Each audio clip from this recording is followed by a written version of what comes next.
Hello guys, MPPSC 2020 और MP police के लिए कुछ महत्वपूर्ण प्रश्नों का एक संग्रह करके हम आपके लिए लेकर आए हैं, जो कि आपको परीक्षा में बहुत ज़्यादा ही कारगर साबित होने वाले हैं। तो आपका एक तरीके से टेस्ट है, देखना आप इसमें आपके कितने नंबर आते हैं और आप कमेंट बॉक्स में नीचे लिखकर आप मुझे ज़रूर बताना। चलिए पहला क्वेश्चन देखते हैं। माखनलाल चतुर्वेदी समारोह मध्य प्रदेश के किस जिले में मनाया जाता है? तो दोस्तों ये जो मनाया जाता है वो मनाया जाता है खंडवा जिले में। कहाँ पर? खंडवा जिले में माखनलाल चतुर्वेदी समारोह मनाया जाता है। माखनलाल चतुर्वेदी समारोह से बात करें तो माखनलाल चतुर्वेदी का जो जन्म हुआ था वो होशंगाबाद में हुआ था। कहाँ पर? होशंगाबाद में हुआ था। और होशंगाबाद में भी कहाँ पर? जो बाबई गांव है वहाँ पर हुआ था। जो बाबई गांव है वहाँ पर हुआ था इनका जन्म। ठीक है, तो इस वाली बात को आप ध्यान रखना कि माखनलाल चतुर्वेदी समारोह मध्य प्रदेश के किस जिले में आयोजित होता है? तो खंडवा जिले में ही आयोजित होता है। और होशंगाबाद बाबई में इनका क्या हुआ था? जन्म हुआ था। इनकी एक पत्रिका को ध्यान रखना, बहुत ज़्यादा ही फेमस पत्रिका है कर्मवीर। कौन सी? कर्मवीर। ये इनकी इतनी महत्वपूर्ण पत्रिका है कि हर पेपर में ये पूछ लिया जाता है। ठीक है, चलिए नेक्स्ट क्वेश्चन पे चलते हैं। ब्रह्म राक्षस नामक पुस्तक की रचना किसने की थी? तो दोस्तों यहाँ पर जो आंसर हो जाएगा वो हो जाएगा हमारा गजानन माधव मुक्तिबोध। इन्होंने ब्रह्म राक्षस नामक पुस्तक की रचना की थी। और गजानन माधव मुक्तिबोध का जो जन्म हुआ था वो श्योपुर में हुआ था। कहाँ पर? श्योपुर में हुआ था, जो मुरैना के पास पड़ता है। श्योपुर में इनका क्या हुआ था? जन्म हुआ था। क्या है, जन्मभूमि से संबंधित पिछले कुछ परीक्षाओं में प्रश्न पूछे जा रहे हैं, इसलिए मैं ये आपको बता रहा हूँ। ठीक है, चलिए नेक्स्ट क्वेश्चन पर चलते हैं अपन। तो अगला क्वेश्चन है अपना यहाँ पर, कैसा चांद बना देती है की रचना किसने की? तो दोस्तों कैसा चांद बना देती है की रचना किसने की? तो ये की हमारे माखनलाल चतुर्वेदी जी ने। तो माखनलाल चतुर्वेदी ने ही कैसा चांद बना देती है की रचना की थी। चलिए, निम्नलिखित में से किस साहित्यकार को हिम तरंगिणी के लिए 1955 में साहित्य अकादमी पुरस्कार मिला था? तो हिम तरंगिणी के लेखक कौन है ये आपको बताना है। तो दोस्तों ये जो है वो पंडित माखनलाल चतुर्वेदी जी हैं, हिम तरंगिणी के लेखक। चलिए नेक्स्ट क्वेश्चन पे। वीरों का कैसा हो बसंत की रचना किसने की? तो वीरों का कैसा हो बसंत की रचना जो की है वो सुभद्रा कुमारी चौहान ने की है। किसने? सुभद्रा कुमारी चौहान ने ही वीरों का कैसा हो कैसा हो बसंत की रचना की है। और इनकी एक महत्वपूर्ण कहानी है जिसका नाम है झांसी की रानी। क्या?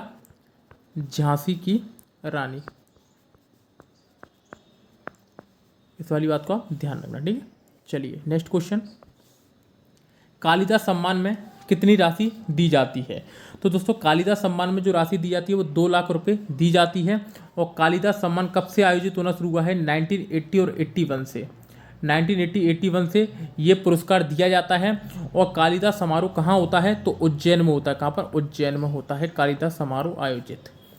ठीक है, तो ये बात आप अच्छे से याद रखना। फड़के स्टूडियो मध्य प्रदेश के किस जिले में है? तो फड़के स्टूडियो मध्य प्रदेश के धार जिले में स्थित है। बेहद महत्वपूर्ण क्वेश्चन है ये। फड़के स्टूडियो तो मध्य प्रदेश के धार जिले में जी स्थित है।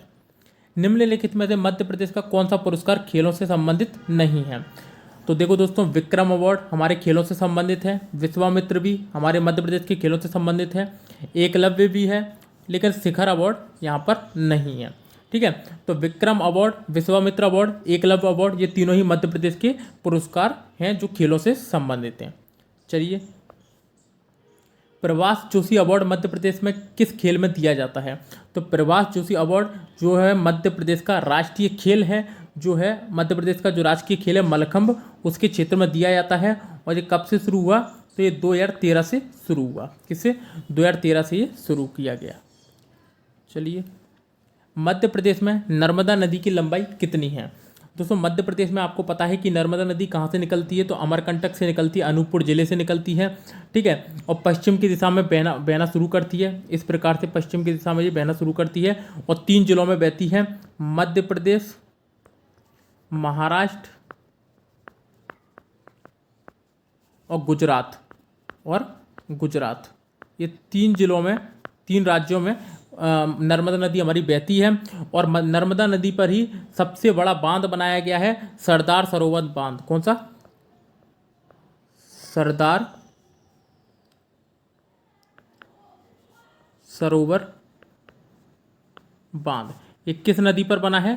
तो ये नर्मदा नदी पर ही बनाया गया है सरदार सरोवर बांध। कहाँ पर है? जो तो गुजरात में है। कहाँ पर है ये? गुजरात में है। इस वाली बात को भी आप ध्यान रखना। अब इसमें क्वेश्चन देता है कि मध्य प्रदेश में नर्मदा नदी की लंबाई कितनी है। तो दोस्तों ऑल ओवर जो मध्य प्रदेश में लंबाई है उसकी नर्मदा नदी की लंबाई है वो 1312 किलोमीटर है और मध्य प्रदेश में इसकी लंबाई 177 किलोमीटर है। तो आपका यहाँ पर जो तीसरा है वो सही आंसर हो जाएगा। चलिए नेक्स्ट क्वेश्चन। विश्वामित्र पुरस्कार मध्य प्रदेश के किस क्षेत्र में दिया जाता है। तो दोस्तों ये जो दिया जाता है खेल में अच्छे प्रशिक्षण के लिए दिया जाता है, ये गुरु को दिया जाता है। ठीक है, तो खेल में अच्छे प्रशिक्षण के लिए क्या दिया जाता है? विश्वामित्र पुरस्कार दिया जाता है। चलिए नेक्स्ट क्वेश्चन। मध्य प्रदेश में कितने अंतर्राष्ट्रीय हवाई अड्डे हैं? बहुत ही महत्वपूर्ण क्वेश्चन है, इस वाली बात को आप ध्यान रखना। तो मध्य प्रदेश में जो है वो 3 अंतर्राष्ट्रीय हवाई अड्डे हैं। कौन कौन से हैं? तो इंदौर है एक अंतर्राष्ट्रीय हवाई अड्डा, इंदौर के बाद भोपाल है अंतर्राष्ट्रीय हवाई अड्डा और भोपाल के बाद हमारा खजुराहो बन चुका है एक नया अंतर्राष्ट्रीय हवाई अड्डा। ठीक है, तो ये 3 हैं मध्य प्रदेश के अंतर्राष्ट्रीय हवाई अड्डे। चलिए, कर्क रेखा मध्य प्रदेश के कितने जिलों से होकर गुजरती है? तो दोस्तों कर्क रेखा जो मध्य प्रदेश के 14 जिलों से होकर गुजरती है। कितने? 14 जिलों से होकर गुजरती है और भारत के 8 राज्यों से होकर गुजरती है। आगे क्वेश्चन आएगा, अपन इनके बारे में बात करेंगे। शुंग साम्राज्य की राजधानी कहाँ थी? तो दोस्तों शुंग साम्राज्य की स्थापना किसने की थी? तो ये आपको पता होना चाहिए, पुष्यमित्र शुंग ने। किसने? पुष्यमित्र शुंग ने शुंग साम्राज्य की स्थापना की थी। किसको मार के की थी? तो मौर्य वंश के अंतिम शासक भरद्रथ को मार के पुष्यमित्र शुंग एक ब्राह्मण था, इसने स्थापना की थी शुंग साम्राज्य की। ठीक है, और इसने अपनी राजधानी किसको बनाया? तो इसने अपनी राजधानी विदिशा को बनाया। ठीक है, और पुष्यमित्र शुंग ने ही बरहूत के स्तूप का निर्माण करवाया। किसके? बरहूत के स्तूप का निर्माण पुष्यमित्र शुंग ने ही करवाया। कहाँ पर? सतना में। कहाँ पर? सतना में बरहूत के स्तूप का निर्माण किसने करवाया? तो पुष्यमित्र शुंग द्वारा ही करवाया गया था। चलिए नेक्स्ट क्वेश्चन। मध्य प्रदेश का कौन सा जिला मैग्नीज अयस्क के लिए प्रसिद्ध है? तो मैग्नीज अयस्क के लिए दोस्तों बालाघाट प्रसिद्ध है, जिसमें भारवेली की जो खदान है, किसकी? भारवेली की जो खदान है वो बालाघाट में है, मैग्नीज अयस्क के लिए प्रसिद्ध है। बालाघाट में एक और खदान है मलाज खंड। कौन सी? मलाज खंड, जो कि तांबे के लिए प्रसिद्ध है। किसके लिए? तांबे के लिए प्रसिद्ध है। ठीक है, चलिए। निम्नलिखित में से कौन सा हाईवे मध्य प्रदेश से नहीं गुजरता? तो दोस्तों मध्य प्रदेश से NH3 गुजरता है, NH12 भी गुजरता है, NH75 भी गुजरता है, NH4 नहीं गुजरता। ध्यान रखना, NH से संबंधित पिछली बार क्वेश्चन आया था। इसके बारे में डिटेल में अपन एक वीडियो बनाएंगे मध्य प्रदेश के जो राजमार्ग हैं उनसे संबंधित। ठीक है, तो NH4 यहाँ से नहीं गुजरता, ये बेंगलोर से गुजरता है। तो इस वाली बात को आप ध्यान रखना। मध्य प्रदेश का सबसे लंबा प्रादेशिक राजमार्ग कौन सा है? तो दोस्तों इसका जो सही आंसर हो जाएगा वो हो जाएगा SH19। SH19 मध्य प्रदेश का सबसे लंबा प्रादेशिक राजमार्ग है और ये यूपी के जेतपुर से होकर चलता है, यूपी से होकर चलता है और जो महाराष्ट्र के नागपुर तक चलता है। कहाँ तक? महाराष्ट्र के नागपुर तक होकर जाता है। मतलब यूपी फिर मध्य प्रदेश और एंड में महाराष्ट्र के नागपुर तक जाता है। तो सबसे लंबा प्रादेशिक राजमार्ग कौन सा है? तो SH19 है। चलिए नेक्स्ट क्वेश्चन पे चलते हैं अपन। कौन सा राज्य मध्य प्रदेश के साथ सबसे लंबी सीमा साझा करता है? दोस्तों इस क्वेश्चन को जरा ध्यान से देखना कि कौन सा राज्य मध्य प्रदेश के साथ सबसे लंबी सीमा साझा करता है।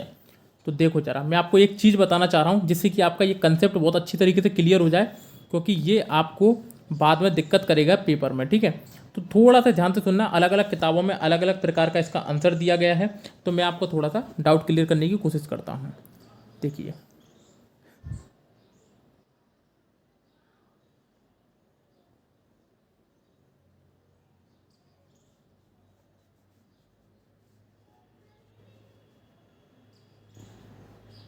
देखिए, तो मध्य प्रदेश का सबसे लंबी सीमा साझा कौन करता है? तो जो उत्तर प्रदेश है, उत्तर प्रदेश, तो उत्तर प्रदेश को मध्य प्रदेश के 14 जिले क्या करते हैं? स्पर्श करते हैं। कितने जिले स्पर्श करते हैं? 14 जिले स्पर्श करते हैं।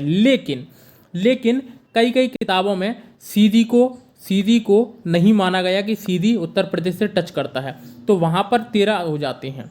तो वहाँ पर कितने हो जाते हैं? 13। तो यदि हम नॉर्मली देखा जाए तो हमारे 13 जिले ही टच करते हैं, लेकिन कई किताबों में 14 दिए हैं। ठीक है, तो ये हो गया कि मध्य प्रदेश को सबसे ज़्यादा जिले, मध्य प्रदेश के सबसे ज़्यादा जिले किसको टच करते हैं? उत्तर प्रदेश को टच करते हैं। लेकिन मध्य प्रदेश, देखो जरा ध्यान से देखना, ये हमारे यहाँ से जिले स्टार्ट करना शुरू किए गए।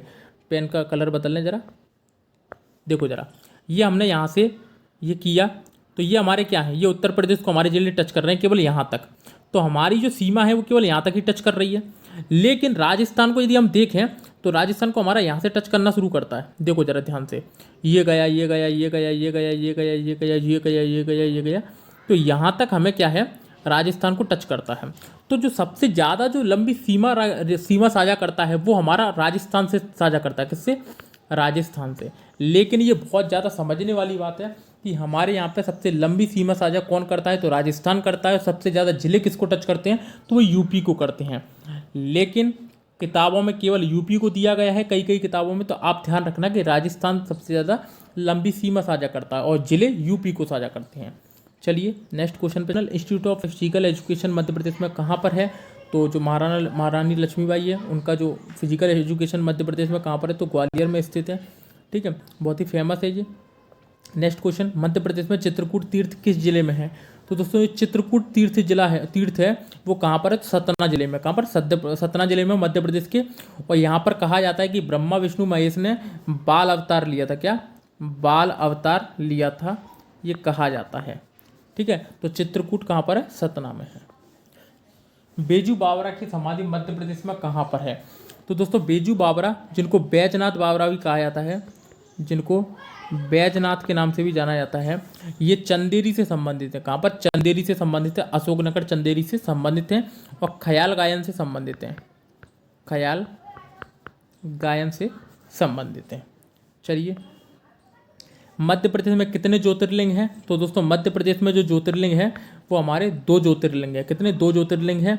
एक उज्जैन में है, एक कहाँ पर हमारा, ये तो एक हमारा उज्जैन में है। एक सेकंड, मध्य प्रदेश में कितने ज्योतिर्लिंग हैं? तो मध्य प्रदेश में 2 ज्योतिर्लिंग हैं। एक हमारा उज्जैन में है और एक हमारा खंडवा में है। ठीक है, तो खंडवा में जो है हमारा वो ओंकारेश्वर है। कौन सा? ओंकारेश्वर। और उज्जैन में जो है वो हमारा महाकाल है।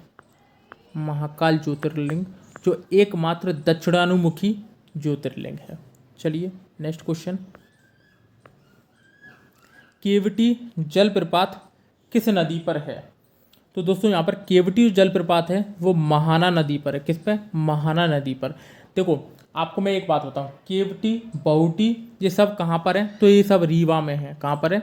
रीवा में है। इस वाली बात को भी आप ध्यान रखना। महाराजा विक्रमादित्य की राजधानी मध्य प्रदेश में कहाँ थी? तो दोस्तों मध्य प्रदेश में इनकी राजधानी उज्जैन में थी। महाराजा विक्रमादित्य पहले ऐसे व्यक्ति थे जिन्होंने विक्रमादित्य की उपाधि धारण की थी और इनका जो नाम था वो था चंद्रगुप्त द्वितीय। चंद्रगुप्त द्वितीय। ठीक है, ये गुप्त वंश के शासक थे चंद्रगुप्त द्वितीय, जिन्होंने उज्जैन को अपनी राजधानी बनाई थी। इंदौर घराना किसने स्थापित किया? तो दोस्तों इंदौर घराना जो स्थापित किया वो उस्ताद आमिर खान ने स्थापित किया। उस्ताद आमिर खान के याद में ही 2016 से इंदौर में जो संगीत समारोह है वो आयोजित होता है उस्ताद आमिर खान की याद में। चलिए, मध्य प्रदेश के उस्ताद आमिर खान क्यों प्रसिद्ध हैं? तो दोस्तों ये ख्याल गायन से संबंधित है। ठीक है, इस वाली बात को आप ध्यान रखना। ख्याल गायन के उस्ताद हैं ये बहुत बड़े, और इनके जो पिताजी थे वो बहादुर शाह जफर के यहाँ पर बहादुर शाह जफर के यहाँ पर कोई कृत्य करते थे या तो कोई क्रियाकलाप करते थे, वो मुझे ध्यान नहीं आ रहा, तो इस वाली बात को आप ध्यान रखना। ग्वालियर का गुर्जरी महल किसने बनवाया था? तो ग्वालियर का जो गुजरी महल है वो 1909 में राजा मान सिंह तोमर द्वारा बनवाया गया था। चलिए, निम्नलिखित में से कौन सा शहर प्रसिद्ध राजा कार्तवीर्य अर्जुन की राजधानी थी? तो कार्तवीर्य अर्जुन की राजधानी कौन सी थी? तो वो महेश्वर थी। इस वाली बात को आप ध्यान रखना। गोटमार मेला मध्य प्रदेश के किस जिले में लगता है? तो गोटमार मेला मध्य प्रदेश के छिंदवाड़ा जिले में लगता है। निम्नलिखित में से क्या मध्य प्रदेश का मंडल नहीं है? मध्य प्रदेश का मंडल इन द सेंस संभाग। ठीक है, संभाग। तो देखो उज्जैन एक संभाग है, इंदौर एक संभाग है, जबलपुर एक संभाग है, छिंदवाड़ा एक संभाग नहीं है। ठीक है, तो छिंदवाड़ा यहाँ पर इसका सही आंसर हो जाएगा। कर्क रेखा मध्य प्रदेश के किस जिले से नहीं गुजरती है? तो कर्क रेखा मध्य प्रदेश के 14 जिले से होकर गुजरती है। ठीक है, उज्जैन से भी गुजरती है, रतलाम से भी गुजरती है, विदिशा से भी गुजरती है, लेकिन मंदसौर से होकर नहीं गुजरती। चलिए नेक्स्ट क्वेश्चन, हरदौल की मनोती मध्य प्रदेश के किस क्षेत्र का लोकगीत है? तो हरदौल का मनोनीति है जो है वो ओरछा और टीकमगढ़ वाले क्षेत्रों में ज़्यादा गाया जाता है, और ये जो पड़ता है वो हमारा बुंदेलखंड के क्षेत्र में पड़ता है। तो बुंदेलखंड का क्षेत्र में हरदौल की मनोती लोकगीत है। मध्य प्रदेश में ऑल इंडिया रेडियो के कितने स्टेशन हैं? तो मध्य प्रदेश में ऑल इंडिया रेडियो के 5 स्टेशन हैं। कौन कौन सा? भोपाल हो गया, इंदौर हो गया, ग्वालियर हो गया, ठीक है, छतरपुर हो गया, छतरपुर, और छिंदवाड़ा हो गया, और छिंदवाड़ा। तो ये 5 जिलों में है all India radio, Bhopal, Indore, Gwalior, Chhatarpur और छिंदवाड़ा। ऑल इंडिया रेडियो सेवा मध्य प्रदेश के किस नगर में शुरू हुई है? तो ऑल इंडिया रेडियो जो सेवा सबसे पहले मध्य प्रदेश के इंदौर शहर में शुरू की गई थी। महत्वपूर्ण क्वेश्चन है ये। मध्य प्रदेश सरकार की सबसे पुरानी जल विद्युत परियोजना कौन सी है? तो पहली जो जल विद्युत परियोजना है वो गांधी सागर पर शुरू की गई थी 1954 के अंतर्गत। ठीक है, तो पुरानी जल विद्युत परियोजना कौन सी है? तो गांधी सागर स्थित है 1953-54 में। मध्य प्रदेश का सबसे ज़्यादा पावर वाला प्रोजेक्ट कौन सा है? तो सबसे ज़्यादा पावर वाला प्रोजेक्ट जो है वो बाणसागर है। कहाँ पर है? सोन नदी पर है ये, सोन नदी पर। और कहाँ पर स्थित है? शहडोल में। कहाँ पर? शहडोल में ये स्थित है। चलिए नेक्स्ट क्वेश्चन हो गए दोस्तों। तो इस तरीके से अपन ने कुछ महत्वपूर्ण क्वेश्चनों के बारे में बात की थी। यदि वीडियो आपको पसंद आई तो वीडियो को लाइक करें, चैनल को सब्सक्राइब करें, और वीडियो पर कमेंट करके जरूर बताएं कि आपके कितने नंबर आए हैं। चलिए फिर मिलते हैं नेक्स्ट क्लास में, तब तक के लिए धन्यवाद।